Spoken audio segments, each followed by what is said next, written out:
Bollywood silver screen presenting the Morgan. इस कहानी की शुरुआत में हमें एक लैब को दिखाया जाता है जो शहर से बहुत दूर होती है। ये पूरी तरह से अलग थलग जगह है जहां पर कोई भी आम इंसान नहीं आता। और ये लैब होती है सेंसेट कंपनी की। ये कंपनी जेनेटिक इंजीनियरिंग करती है, यानी कि ये ह्यूमंस के डीएनए में चेंज करके नए इंसानों को बनाती है। और अपने इन्हीं एक्सपेरिमेंट्स के चलते ये एक डीएनए में फेर बदल करके एक इंसान को बनाते हैं। दरअसल ये उसमें नैनो टेक्नोलॉजी का इस्तेमाल करते हैं, जिससे डीएनए के अंदर ये नर्वस सिस्टम में ऐसे फेर बदल करते हैं कि आने वाला इंसान, यानी कि जिस भी इंसान को ये बनाएंगे वो इनके हिसाब से ही चलेगा। और अब अपने इस एक्सपेरिमेंट के चलते ये एक इंसान को बना देते हैं, लेकिन इनका एक्सपेरिमेंट पूरी तरह से फेल होता है। जो बच्चा इन्होंने बनाया होता है वो सरवाइव नहीं कर पाता।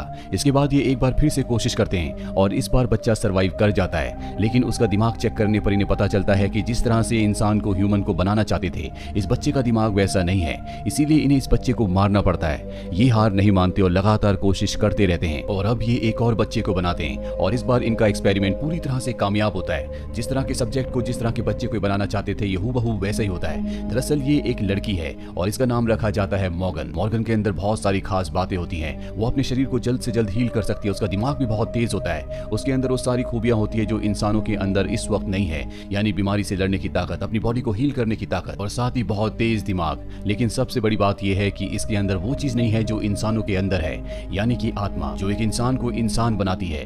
अब जैसे जैसे वक्त बीतता है, यहाँ पर जितने भी डॉक्टर, जितने भी वैज्ञानिक होते हैं, वो सब के सब मॉर्गन से बहुत क्लोज हो जाते हैं। ये सब उसे अपनी बेटी मानते हैं। यहीं पर एक और डॉक्टर होती है जिसका नाम एमी है। एमी सबसे ज्यादा मॉर्गन से प्यार करती है, साथ ही वो उसके साथ बहुत सारा वक्त बिताती है। वो हमेशा उसे लैब से बाहर ले जाती है ताकि उसे अच्छा लगे, उसे ऐसा ना लगे कि उसे यहाँ पर कैद किया गया है। और मॉर्गन को भी एमी के साथ बहुत अच्छा लगता है और इसी तरह से सब कुछ अच्छा चलता रहता है। अब धीरे धीरे मॉर्गन और भी बड़ी हो जाती है और एक दिन एमी जब उसे अपने साथ जंगल में ले जाती है तो मॉर्गन देखती है कि वहाँ पर एक हिरन है जो बहुत ज्यादा जख्मी है, वो तड़प रहा होता है। मॉर्गन उसके पास जाती है और उसे मार देती है, जो देखकर एमी को बिल्कुल अच्छा नहीं लगता। उसे बहुत दुख होता है क्योंकि जब इन्होंने मॉर्गन का डीएनए बनाया था तो उसमें ये चीजें खास तौर पर डाली गई थी कि कभी भी वो किसी इंसान या जीव को नहीं मारेगी, लेकिन अब उसने एक जीव को मार दिया है। एमी के साथ के डॉक्टर्स को जब ये बात पता चलती है तो वो तय करते हैं कि अब मॉर्गन को बाहर नहीं जाने दिया जाएगा, क्योंकि अब इन्हें अपने एक्सपेरिमेंट पर डाउट है। इन्हें नहीं पता कि मॉर्गन कितनी खतरनाक है, इसीलिए उसे एक कमरे में बंद कर दिया जाता है। साथ ही अब इन्हें अपनी सीनियर टीम को भी ये जवाब देना होगा, क्योंकि जो भी ये काम यहाँ पर करते हैं वो सब की रिपोर्ट ये कंपनी को देते हैं। वही मॉर्गन जिसे हमेशा बाहर घूमना, बाहर जाना बहुत पसंद था, अब उसे कमरे के अंदर कैद कर दिया गया है। उसे बिल्कुल भी अच्छा नहीं लग रहा होता। उसके पास एक थेरेपिस्ट आती है और जब वो मॉर्गन से सवाल जवाब करती है तो मॉर्गन अपना दिमागी संतुलन खो बैठती है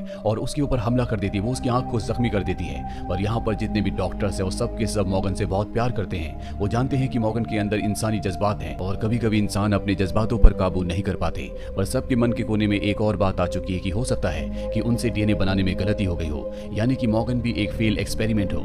लेकिन यहाँ पर जितने भी लोग होते हैं वो सब के सब मॉर्गन को अपनी बेटी समझते हैं, इसीलिए वो इस सब्जेक्ट को, यानी कि मॉर्गन को मारने के बारे में सोच भी नहीं सकते। लेकिन जब ये बात कंपनी को पता चलती है तो कंपनी यहाँ पर एक और डॉक्टर को भेजती है जिसका नाम डॉक्टर ली होता है। ली बहुत ज्यादा स्ट्रिक्ट होती है। उसको देखकर लगता है कि उसके अंदर किसी भी सब्जेक्ट के लिए कोई भी इमोशंस नहीं है। वो सबसे सवाल पूछती है और सवाल पूछने के बाद उसे समझ में आ जाता है कि यहाँ लैब में जितने भी लोग हैं वो सब के सब मॉर्गन से बहुत प्यार करते हैं। वो उस थेरेपिस्ट के पास भी जाती है जिसके ऊपर मॉर्गन ने हमला किया था। वो भी मॉर्गन से बहुत प्यार करती है, इसीलिए वो कहती है कि इसमें मॉर्गन की कोई गलती नहीं है, शायद वो मेरी किसी बात से हर्ट हो गई हो।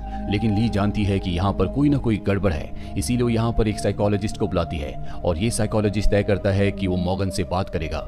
यहाँ जितने भी डॉक्टर्स होते हैं वो सब तय करते हैं कि वो साइकोलॉजिस्ट को मॉर्गन के कमरे में नहीं जाने देंगे। वो उसे कहते हैं कि तुम्हें बाहर से सवाल जवाब करने चाहिए, लेकिन साइकोलॉजिस्ट तय करता है कि वो मॉर्गन के सामने बैठकर उससे सवाल करेगा। जिसके बाद एक केबिन के अंदर डॉक्टर के सामने मॉर्गन को बिठाया जाता है और अब डॉक्टर उससे सवाल जवाब करना शुरू कर देता है। मॉर्गन कहती है कि जिस थेरेपिस्ट के ऊपर मैंने हमला किया था, इस बात का मुझे बहुत दुख है, मुझे ऐसा नहीं करना चाहिए था। साइकोलॉजिस्ट उससे कई सारे सवाल पूछता है जिनका मॉर्गन बहुत समझदारी से जवाब भी देती है, लेकिन साइकोलॉजिस्ट जानता है कि ये सब इतना आसान नहीं है जितना आसान दिख रहा है और इसीलिए मॉर्गन से ऐसे सवाल पूछता है जिससे उसे गुस्सा आए। वो उसकी पेशेंस को चेक कर रहा होता है और कई बार प्रोवोक करने के बाद मॉर्गन को गुस्सा आ जाता है। वो साइकोलॉजिस्ट के ऊपर हमला कर देती है, वो उसके गले को जख्मी कर देती है। अब यहाँ पर बाकी डॉक्टर्स उसे बेहोश कर देते हैं, जिसके बाद ली इस नतीजे पर पहुंचती है कि मॉर्गन इंसानों के लिए एक बहुत बड़ा खतरा बन सकती है। ये पूरी तरह से एक फेल एक्सपेरिमेंट है। है, इसीलिए मॉर्गन को खत्म करना होगा। मॉर्गन जब होश में आती है तो देखती है कि उसको बांधा गया है। उसके आसपास वही सारे डॉक्टर्स हैं जिन्होंने उसे बनाया था, जिन्होंने बचपन से उसे पाला था, और ये सब के सब अब भी मॉर्गन से बहुत प्यार करते हैं। ये नहीं चाहते कि मॉर्गन को मारा जाए, लेकिन कंपनी की तरफ से इन्हें अब ऑर्डर्स मिले हैं, इसीलिए मॉर्गन को इन्हें मारना होगा। और यहाँ पर जो डॉक्टर डी होते हैं वो ऐसा नहीं करना चाहते।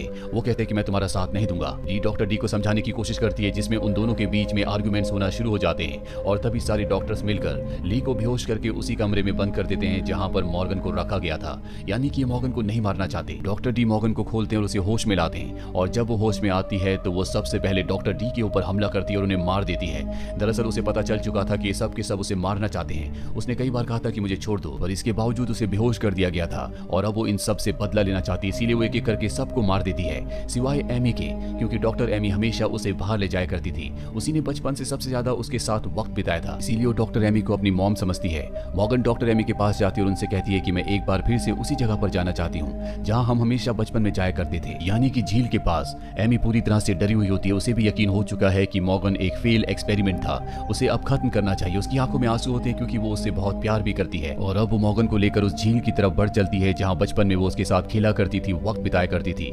वही हमें डॉक्टर ली को दिखाया जाता है, जिसका अब एक ही मकसद है कि वो किसी भी तरह से मॉर्गन को खत्म कर दे। वो अपने आप को आजाद कर लेती है और उस जगह पहुंच जाती है जहां पर मॉर्गन है। मॉर्गन और ली के बीच में एक भयानक फाइट होती है, जहां हम देखते हैं कि ली के अंदर भी उसी तरह की पावर्स हैं जिस तरह की पावर्स मॉर्गन के अंदर है। वो उसकी स्पीड को मैच कर पा रही होती है, पर मॉर्गन ली को जख्मी कर देती है।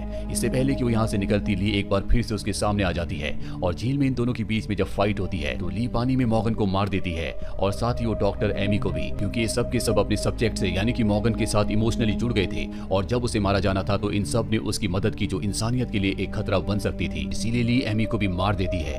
वहीं हमें सेंसेक कंपनी को दिखाया जाता है जिसका ये प्रोजेक्ट था। कंपनी के दो बड़े डायरेक्टर्स आपस में बात कर रहे होते हैं कि मॉर्गन यानी कि हमारा जो एक्सपेरिमेंट L9 था वो पूरी तरह से फेल हो गया, लेकिन हमारा एक्सपेरिमेंट नंबर L4 वो पूरी तरह से पास हुआ। और यहाँ पर हमें समझ में आ जाता है कि ली भी कोई इंसान नहीं थी, बल्कि वो भी इसी कंपनी का एक एक्सपेरिमेंट थी जो पूरी तरह से पास हुआ। दरअसल उसके अंदर सारी सोल्जर्स वाली एबिलिटीज डाली गई थी जो अपनी रक्षा के लिए, इंसानों की रक्षा के लिए बनाई गई थी। इसीलिए कंपनी तय करती है कि वो L4 यानी कि ली जैसे और भी सोल्जर्स बनाएगी ताकि इस दुनिया को खतरे से बचाया जा सके। इसी के साथ ये फिल्म, ये कहानी यहीं पर खत्म हो जाती है। ये फिल्म साल 2016 में रिलीज हुई थी। IMDb पर इसकी रेटिंग है 5.8। उम्मीद करते हैं कि ये कहानी आपको पसंद आई होगी।